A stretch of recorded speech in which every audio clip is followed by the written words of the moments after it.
为了替油仔农救经济，台南市议员陈坤和上午也一济位的油仔农，甲市府农业局共同召开记者会，面对中国禁止台湾的柑橘类进口，其中文旦占大宗，油仔农甲盘商烦恼恐惊有5000栋无去厝，希望政府斗相共。政府官员就爱出来咱帮助一下，无遐济油仔，我要安怎？对毋对？咱这政府官员无要斗相共，互阮这果农，大家有够艰苦的，收无够本钱，卖无够本钱。这时间上咱麻豆即阵阮已经开始采收落去啊，但是销售的情况真正毋是咱所预期的遐好啦。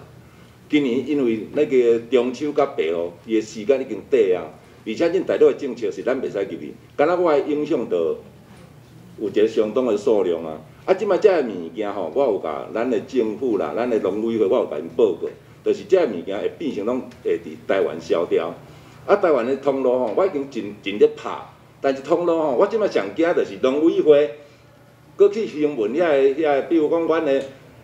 全联啊、大润发、家乐福家，绝对毋通搁去甲因讲咱排斥啊哦。有一档就是公文互因讲甲咱斗销油啊，迄个反效果啦。因为遐个通路一定会找阮遮个供应商，油啊政府都讲大败啊，来搁压价上，对咱农民相当的不利啦。会中包括议员陈坤和、罗坤和甲陈义德嘛拢出面小听，呼吁政府应该赶紧想办法来斗行销。粮食政策你进讲春伤济，到时无物件人食的时阵那时候都不知道要在哪边哭诉啦所以呢，俺家己有生产好的物件，俺就来甲销售，更好讲俺是台南市，俺家己本身大家来小经啦而且嘛，呼吁咱所有咱全国的民众，若要讲油啊，佮台南市的油啊上赞啦。今年的天气，佮30冬来油啊，佮上介好食的啦。所以呼吁大家啦今年的全国的咱遮好朋友，恁若要送礼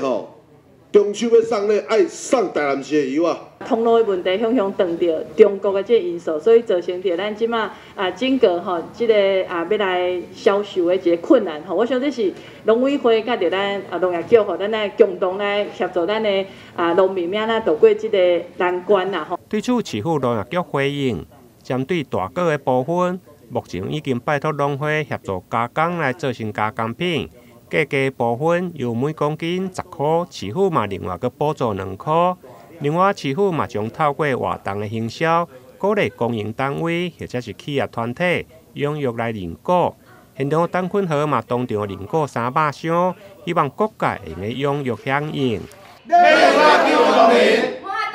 上价赞！马豆油啊上价赞！台南新闻林根采访报道。